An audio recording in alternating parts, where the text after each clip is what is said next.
everyone, welcome to Zedonk's Shopify Connector Everything You Need to Know webinar. You are here today with Lucy and Rose, and we are going to be running through everything you need to know. Any specific questions you may have today please submit a ticket to our help desk because it's a lot easier for us to keep up to date with questions. If that ticket does go on for a while, we want to have that thread there. So this is accessed in the right-hand side of your Zedonk. Click Help, and then ask us and submit a ticket, or you can email us support@zedonk.co.uk. If you have a notebook in front of you, I would actually recommend the first note being writing down our email, support@zedonk.co.uk, because we are here, London office hours, to help you with anything, not just webinar stuff. Any question you have, big or small, please do reach out to us. So I encourage you to write this down, add it to your Just books, however that is.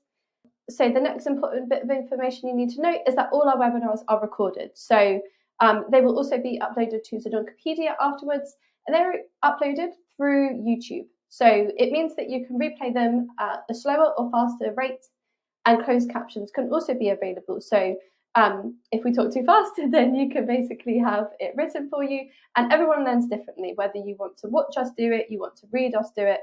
Yeah, we want to cater to everyone. So if you feel like you can't keep up today, then please, you're welcome to leave and then watch it at a later date. Really quickly as well, I really encourage you to connect with us on LinkedIn or follow us on Zedonk through your business account. The marketing team work really hard to keep up to date with fashion and to get testimonials and feedback from clients. So I really encourage you to follow those spaces to keep up to date with us. So the webinar structure today. The first part is how to retrieve the API details we need from you to open the connection. So this is asked a lot of our clients, so that's kind of why we created the webinar today, because we want to make it as super clear as possible on how to get that information, because as most people in this webinar are probably more of a fashion background, less logistical, less tech. We want to make it really clear and helpful. Part 2 is going through the different Shopify connection versions. Part 3 is how to import your barcodes. Part 4 is how to set up each version. And then part 5 is how to import the product stock levels. So all of this is basically following the flowchart that you will be proceeding in real life on how to set up a Shopify connector or to keep it running. So this is relevant for everyone with the Shopify connector or looking to get that soon. Over to you, Rose.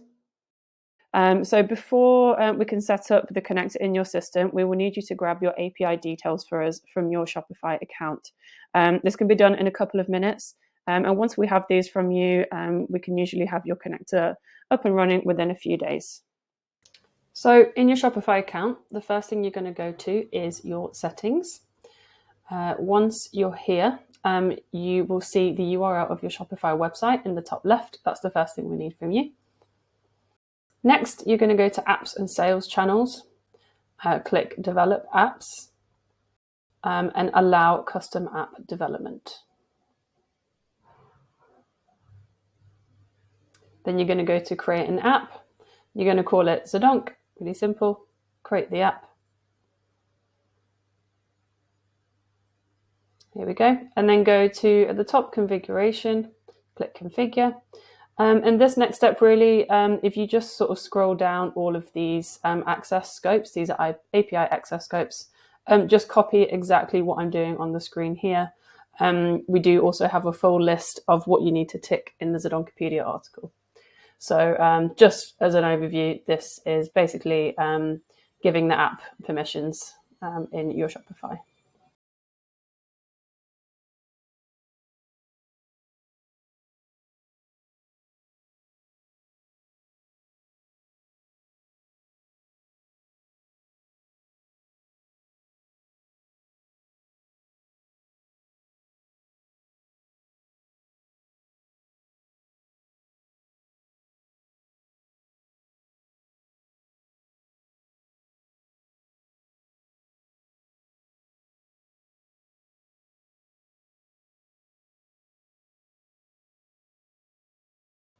Okay, so once you set all of the API access scopes, you're going to scroll all the way down to the bottom, and you will see this part called Webhook Subscriptions.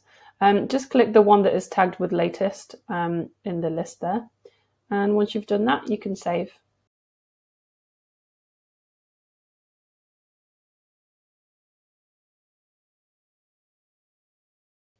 Next is the API credentials. So these are what we need from you. The first thing you need is an access token. So just click Install App, and that will generate the access token for you. Here we go. So you can click Reveal, copy and paste that, and that is one of the things that we need from you, aside from the URL. And then scroll down a little bit more, and you've got your API key and your API secret key. We also need these from you. So if you just copy and paste those and add them to the list of things, that is it, and you're all good to go. Great. So now we are ready for part two. So in part two, I'm just going to give you a rundown of the 3 different versions of the Shopify connectors that we offer. Each are designed to give you slightly different options as to how you want to manage fulfillment of your orders and the associated stock adjustments as well. All 3 cost exactly the same, and you can always change the version that you're using in the future. So it should be noted that all the versions that we offer, you can send and sync your product information to Shopify. All versions can also send available to sell stock levels to Shopify. So that's the one thing that all of these have in common. But there's other differences that I will just outline for you now. So starting with V1, when a sale is made in Shopify, a positive stock adjustment will only be sent automatically to your product stock inventory in Zedonk. Similarly, for a return or refund in Shopify, a positive stock adjustment will automatically be made to your product stock inventory. Each adjustment will be tagged with Shopify order create, Shopify order update, or Shopify order refund, along with the date, the time, and the Shopify order reference number as well. So you can always cross-reference this data between Zedonk and your Shopify orders. This version is best used really if you would like to actually fulfill your orders in Shopify directly. Maybe you have a connection between your warehouse and your Shopify already, or through another third-party method. And therefore, in this case, you're not needing to create order documentation like invoices, performance, delivery notes, things like that, and mark orders as shipped from Zedonk. You will continue to do that in Shopify. So if that's what you do or that's what you want to do, V1 will be the best option for you. Moving into V2, this version automatically creates sales orders in Zedonk for you when a sale is made in Shopify. So the orders that come through look like a normal sales order in Zedonk.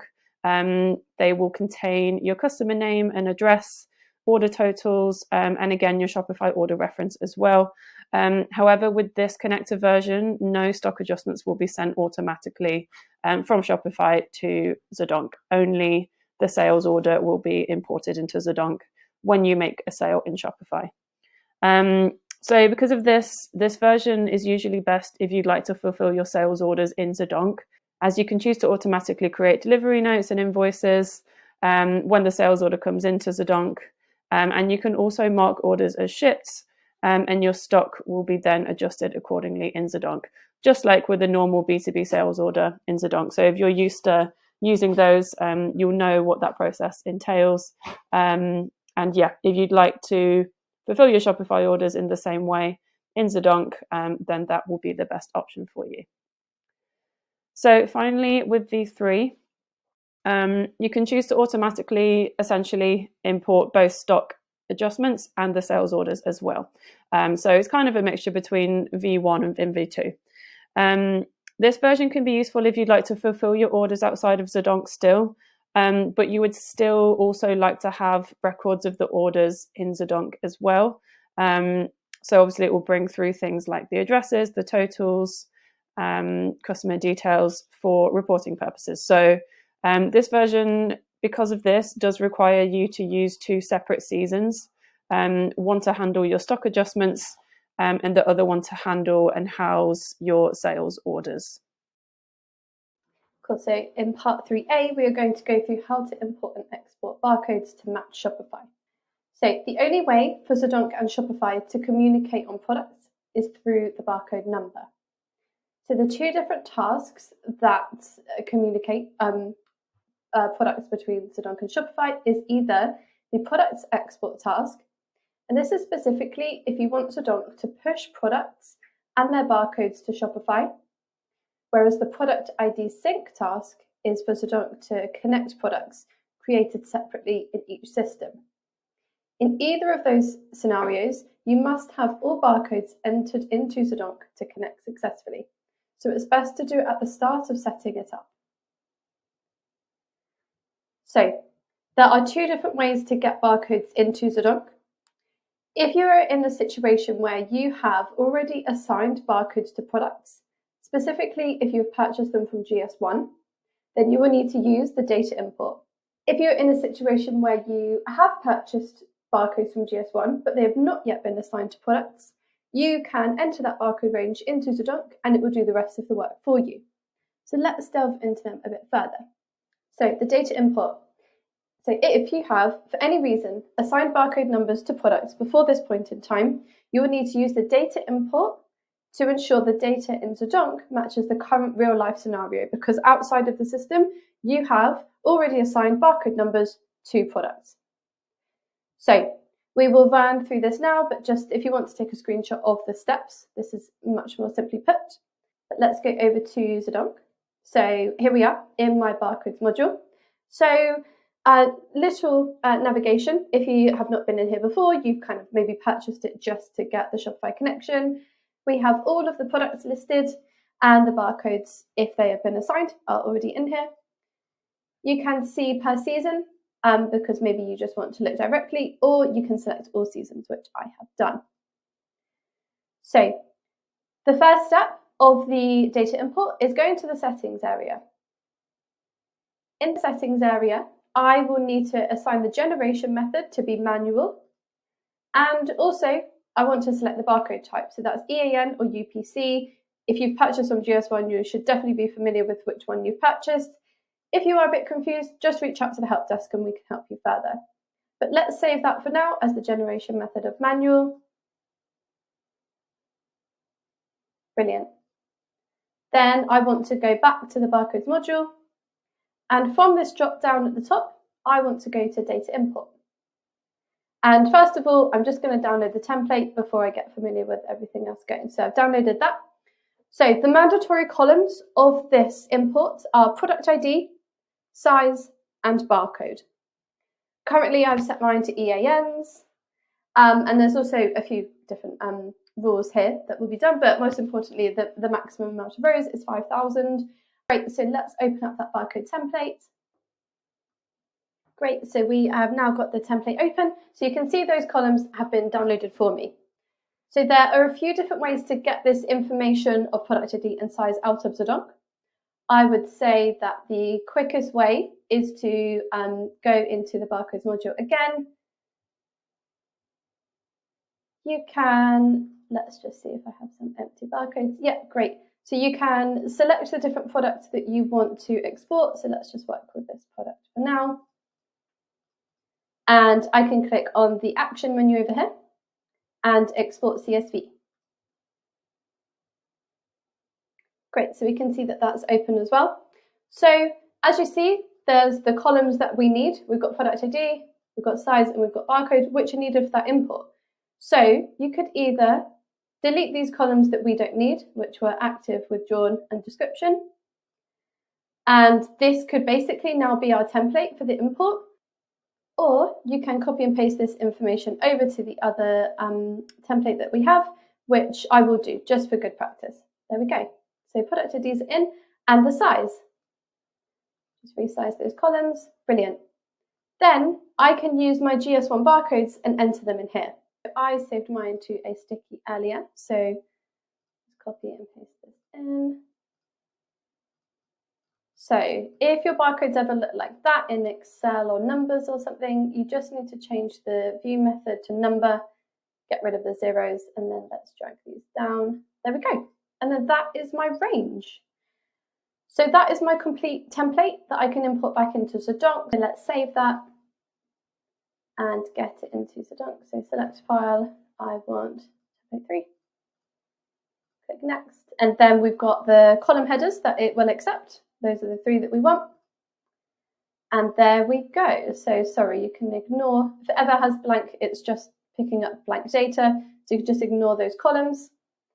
And ultimately, what I can see is that we have the green light on these barcodes that will be applied to these products. So this step 3 validation is in all of the data imports in Zedonk.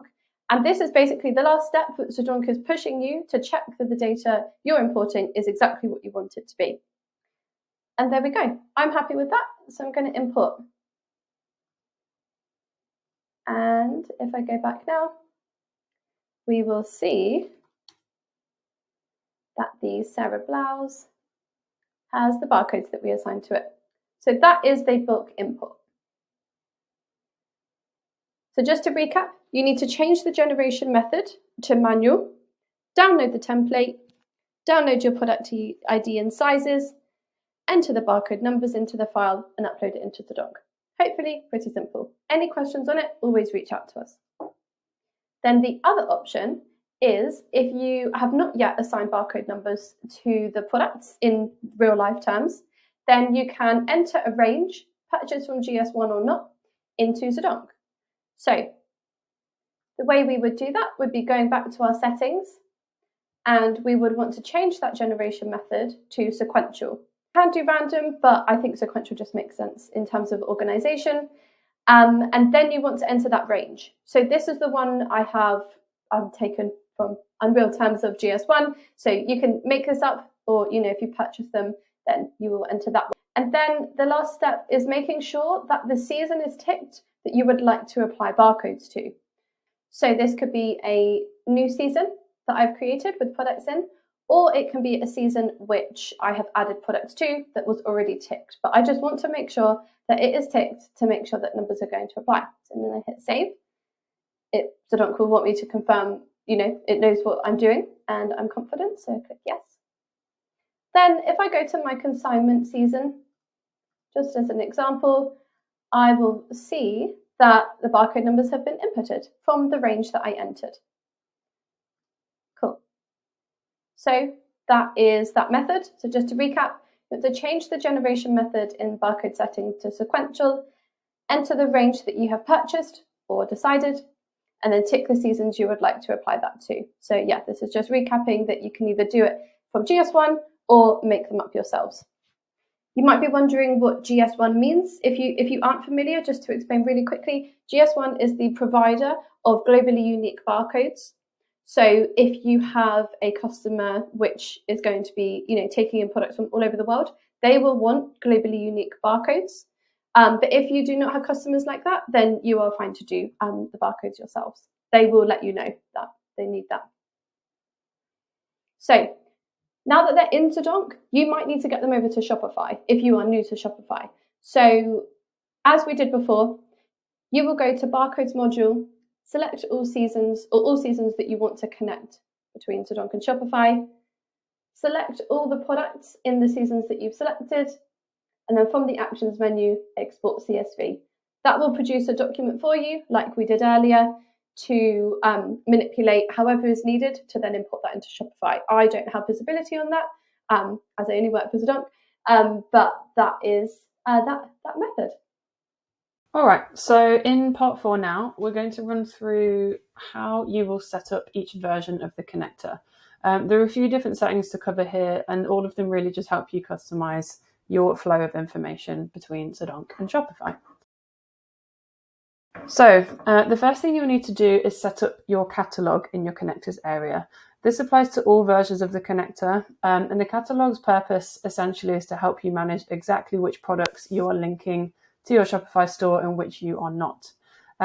So in essence, anything that is added here and is set to exportable will be linked to your Shopify store, meaning that for anything present here and set to exportable, you will be sending product and stock information over and receiving back your adjustments and or sales information.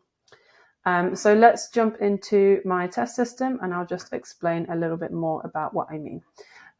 So when you have the Zedonk and Shopify connector set up on your account, you'll see this in your connectors area. So if we go in here, I will just go to V1 as an example. You'll see you have on the left-hand side your activity, actions, catalog is the third one down. So if we jump in here, what you'll see is that you'll be asked to set up your different sections, and it also specifies product type as well. So 2 ways you can do this. The first way is exemplified here. You set up each section as a product type. And in order to make a new section, you'll go to the right-hand side, click where it says Add Type, and you'll type whatever you like in here. So if I want to make a new section for all of my dresses, I can type that in. If I set it to exportable, that means anything I add here is going to be sharing information with Shopify. And yeah, I can hit OK, which will create that section. I can hit OK and add another, which will let me add another one. Or I can hit OK and go into the section to start adding in my products. What you can also do, as you'll see here, depends on how you work. What some clients like to do is add in your sections as seasons, because what that means is that when you have finished selling your season, so for example, this one is SS25, when you're finished selling it, what you can actually do is just set it to non-exportable. So as an example, I'm going to recreate my, let's call it summer 2025. I'll click OK. So everything that I add in here is at the moment exportable. Say I've finished selling summer 2025 and I want to really easily just say, I don't want this information to be shared with Shopify anymore. I'm not selling these products anymore, so I don't want to be sending information about them. All I need to do is tick that section where it says selected, go to make selected non-exportable. And yeah, this will basically just tell Zedonk that when I'm selling, at the point where I finish selling my summer SS25 collection, I don't want this to be exported anymore. So that's 2 options for you. So if we go into one to have a look, let's go into my trousers section. What you'll see here is that you will go in and you'll add all of your different products within this section. So if I go back, let's start afresh. So I'm going to go dresses, OK, and go in. You'll see when you first create a section, it's blank. So what we need to do is go and add our products. So from the top right, go to add products. This will bring up all of the products in your system. You can really easily search by season. If I just want to look at, that's an old one, my autumn winter 23, for example, and I just want to add in this one dress for now. Or maybe let's add these 2. We can also choose to show images here, so you've got a better reference as to what you're adding in. You can also filter by your product categories, and you can also search in these boxes here. Okay, so I'm happy with these 2. I'll click Add 2 Products. So these have now been added to my catalogue, meaning if I do any exports now, these 2 products will be exported to Shopify. You have a couple of extra options here as to what you set the information as in Shopify. So you've got your Shopify title, you've got your Shopify description, and you can also set products as exportable on a product basis, so not an entire section if you don't want to do it, if you want to handle it this way. So if I wanted to add in some different Shopify titles and descriptions here to what I already have in Zedonk, that's a really simple process. So you can just click into it. It's going to bring up these text boxes for you. So, if at the moment I didn't want to call it the product ID, I wanted to say just our, Frankie dress midnight black, or something like that, that kind of represents a little bit more of a sales description. And then here, you have a longer text box. So this is a really long character limit. You can put your Shopify product description in here. Hit OK. And when we export these products to Shopify, this is how it's going to display in Shopify. Okay, so once I was happy with that, I can hit save. I can go back home. I can view all my sections here. But yeah, it's really a matter of just going through section by section, adding in your products where you want them to be, and that is your catalogue. Okay, so the next section, this also applies to all of your different versions. And this is setting up your export options, so your product export options. So the product export is essentially a way for you to create your product in Zedonk first, add in the barcodes, and then easily copy these products over into your Shopify store. So this way you don't need to create them twice. It should be noted though that you do not need to do this if you don't want to. There is another way of linking your products between Zedonk and Shopify if you have already created in the two systems separately and you just want to link them together. So these settings here really just tell Zedonk exactly which product information you do and do not want to send to Shopify, even when you choose to do a product export from Zedonk to Shopify. So to demonstrate, we'll go back into my test system. We will look at let's look at a V1 connector again. So this is in your settings. It's in the first tab. You'll see here we've got the product export. So the first one is just if you want to include that product description. So what we were looking at before in the product catalog, whether I want to send over this description field here. So if you do want to add this in Zedonk and send it over to Shopify, you'll need to make sure that option is ticked. The second one is whether you want to include your retail price. So if you've applied this in Zedonk and you want to send that information over to Shopify, you can keep this box ticked.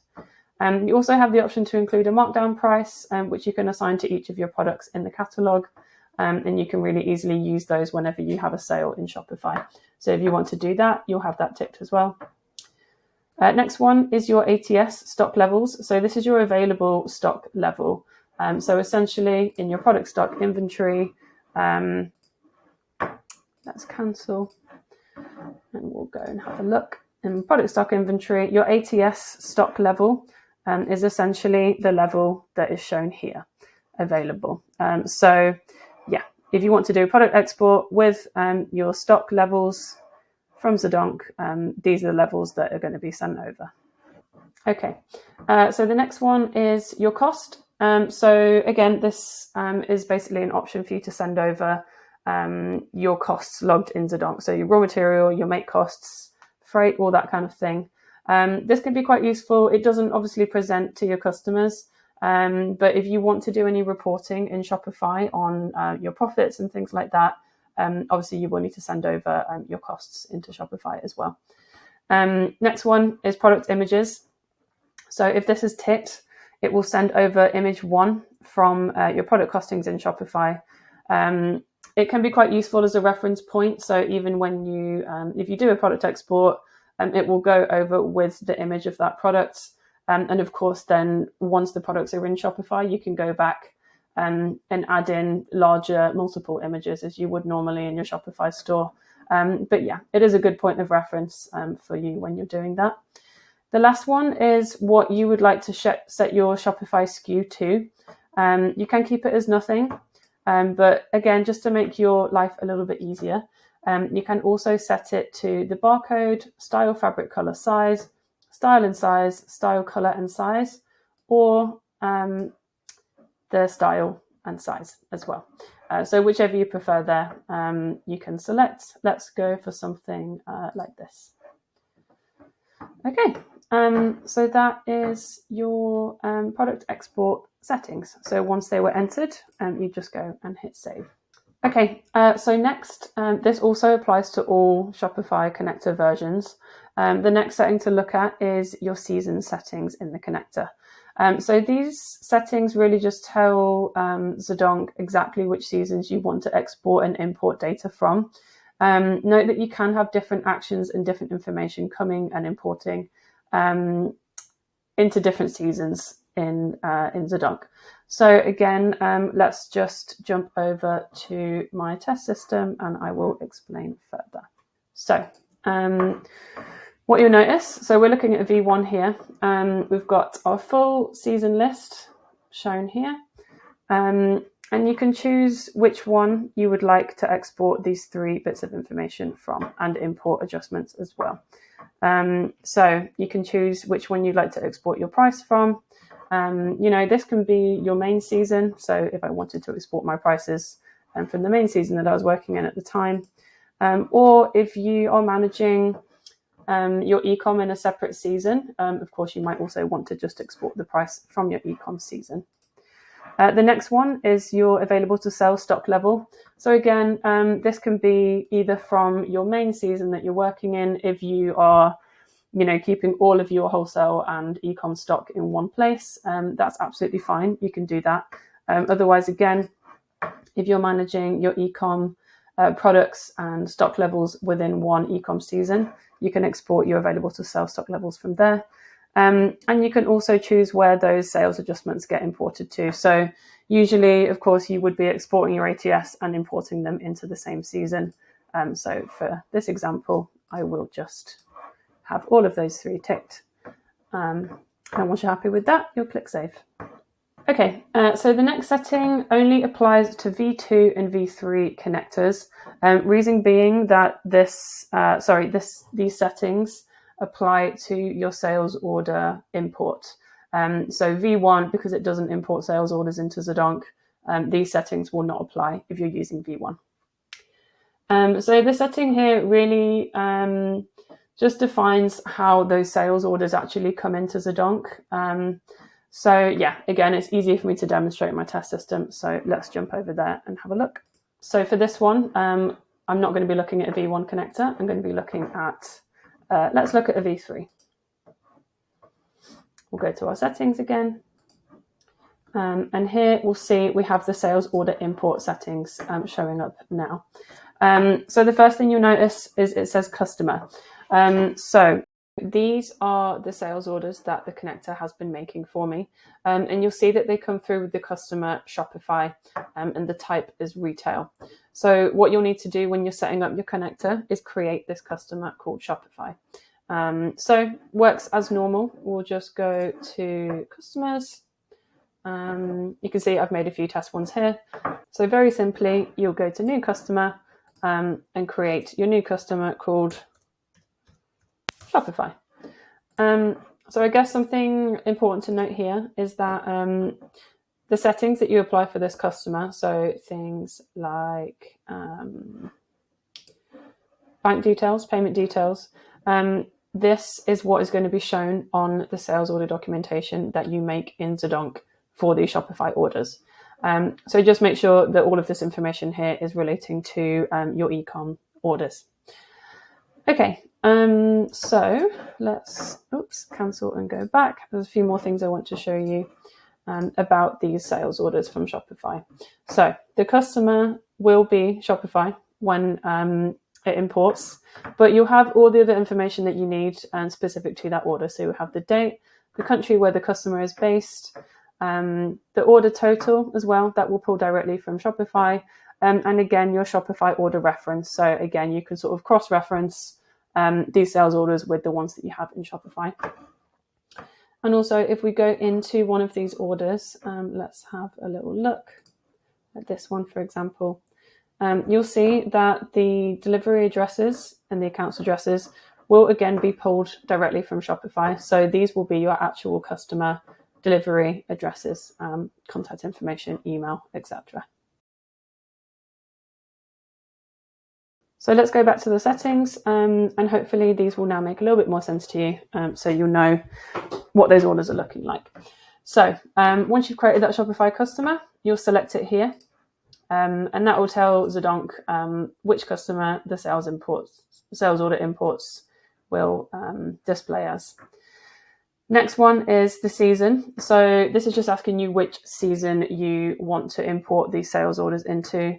Again, depends how you work. You may want to import them into your ecom season, so that you have them separated out and you can really easily see your ecom orders separate from your wholesale orders. If you want to manage them all within your main season, that's absolutely fine. You can do that as well. So if that was my main season and I wanted those Shopify orders to import into that season, I'll have that selected. If you do choose to import retail orders into the main season, of course, this will impact your sold column in your product stock inventory, the figures shown there. So it's important for me to note as well that if you want to keep the stock requirements for your ecom orders separate to your wholesale order requirements, we would also recommend that you import those sales orders from Shopify into a different season to your main or wholesale season. Next one is a tag. So again, this can be applied in your sales order tags in your system settings. And if you want to tag them as a Shopify order or maybe as an e-com order or something like that, that's going to be really helpful for reporting purposes. You can also choose the order owner. So perhaps if you have a Zedonk user, maybe it's me, who manages e-com specifically, and you want the order owner to be the person who manages your e-com, you can select them there. You can also choose whether they import as approved and locked. So, if you want someone to double check the orders as they come in before you approve them, you could untick that. And when the sales order imports in the first place, it will not automatically be approved. So someone in your team could then go in, take a little look, make sure it's all fine, and then manually approve them. But if not, and you're happy for them to come in as approved, that's absolutely fine. You can keep that ticked. And you can also choose whether they come in as locked or not. So, if you want to prevent users from making any changes to them, you can import them as locked. Last one is your automatic sub-documents. So Zedonk can also generate some paperwork for you automatically, so you won't have to do this manually when the sales order gets imported. You can choose from a few here. So you can choose whether you import a delivery note and an invoice, nothing if you don't want to automatically generate any documents. And you can also choose to generate a pick ticket as well. So for now, I think let's do delivery note and invoice. And that's it. They are your sales order import settings for V2 and V3. So once you're happy, we'll click save. Okay, so the next and the last area we will look at in your connector settings is really less of a setting. So this is referring to your actions area, which I'll show you in a minute when I jump into my system.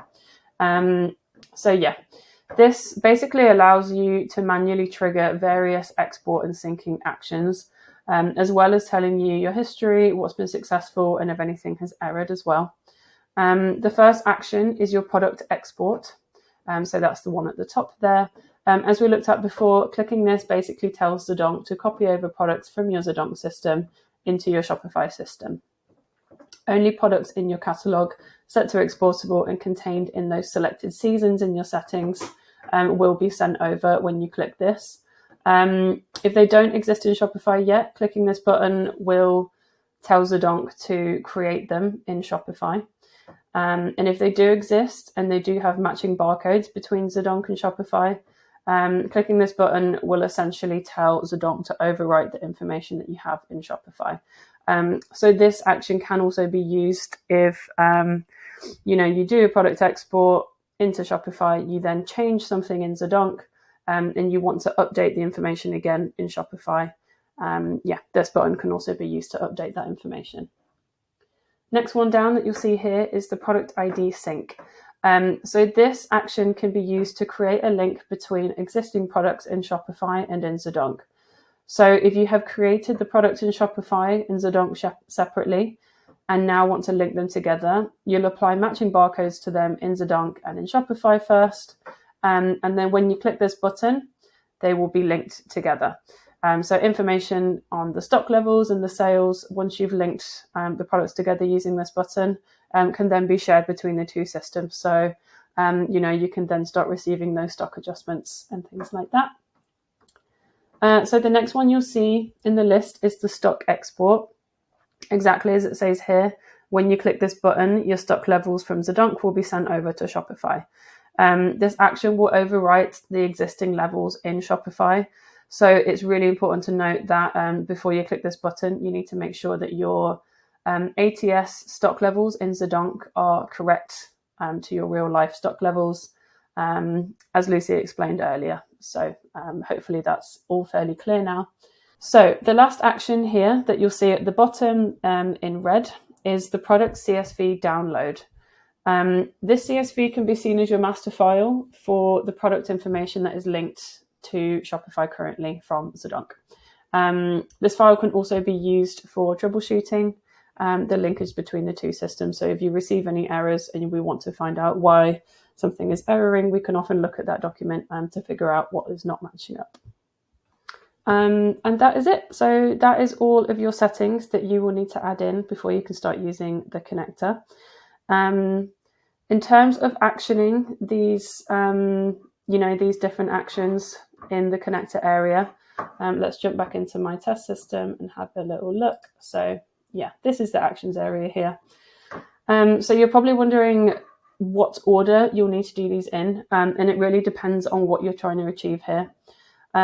So if we start with a scenario where, maybe you're starting your new season, you don't have anything added into Shopify yet, you have created all of your products in Zedonk already, you've added the barcodes, and you now want to export the products to Shopify so you can start selling them.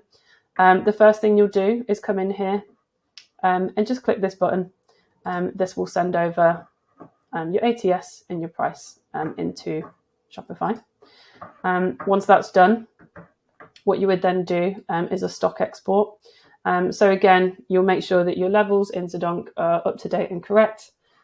You'll click this button and that will send over your stock levels to Shopify.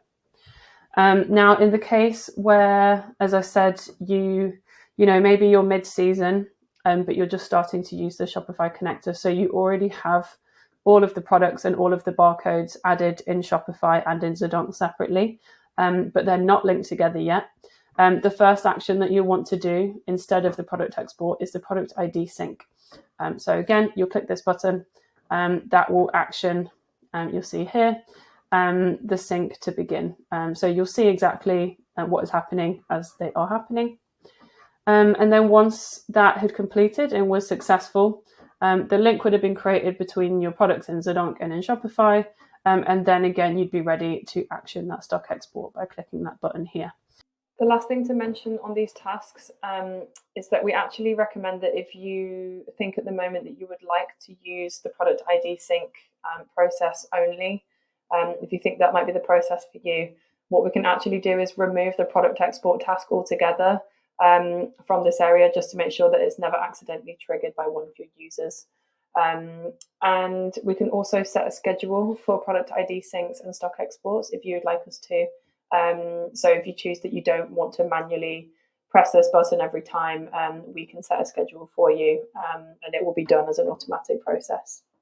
Part 5. So this is how to import product stock levels in bulk, ready to do the Shopify stock export. So this is ready for the point where you're going to go live. So you will need to import your live stock levels in order to go live in the season, which is set up in the connector to export to Shopify. So that's what Rose just went through. So the step-by-step process is to ensure that you're in that season. And then the next step is to make products that you would like to connect with Shopify visible in this season. So I am in the ecom season because I know that that is the one which is set up in my connector settings to export ATS levels into Shopify. So I want to come to product costings. As you see, there's nothing visible here. So I want to make things visible by going to the drop down and then set season visibility. I'm going to paste the product ID that we had earlier. And to do the set season visibility, if you've never done this before, you simply tick it, the products that you want to make visible, and that save is automatic. So if I go back to product costings now, those products are there. You might be thinking, why is this relevant? And that's to help us with our stock import. Because if I now go to product stock inventory, which is where I'm going to export the template from and import back into, I can see that there are no products visible here. So if I come to the drop down again and come to the data import stock count, which is the one that I will need to do this function, and I download the template. So there we have it open now. So we can see that the products that I made visible have now kindly been downloaded by Zedonk, and that is simply because I made them visible. So it will make your life a little bit easier if you do the making products visible first, because yeah, this is done for me now, and all I have to do is enter in the levels.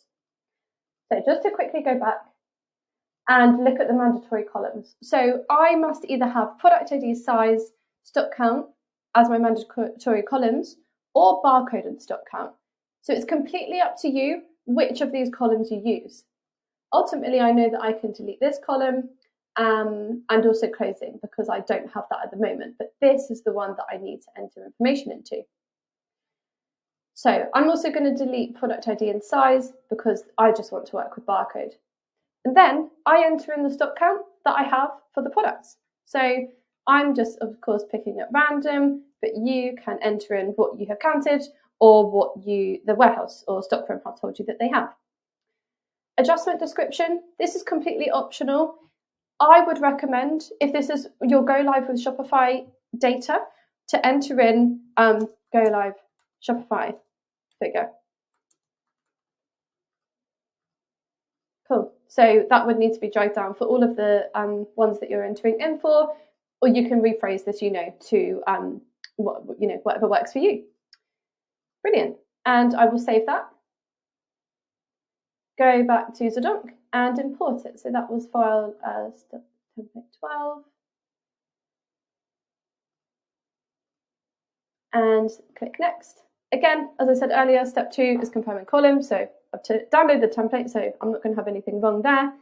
Then we get to the real part where we have our stock count. So as I said earlier, this is the last chance you have to make sure that what you're entering is exactly correct. And so don't like all of my data, there's no errors. So I am happy to just click import. Brilliant. And then if I go back to my inventory, I have the available figures here. And that is the column which is going to communicate over to Shopify. That's it. So if I go back now, so if you want to take a screenshot of these steps, feel free to. Of course, you're going to get the webinar recording. Everyone works differently, so whatever works for you in terms of actioning this. All right, so we've come to the end of today's webinar. Thank you so much for joining us as usual. I hope you found this interesting and helpful. If you do have any specific questions, please remember you can always submit a help desk ticket that's accessed in the top right hand side of your Zedonk. Click help, ask us and submit a ticket, or you can email us at support@zedonk.co.uk. Thank you again, and we will see you soon. Bye.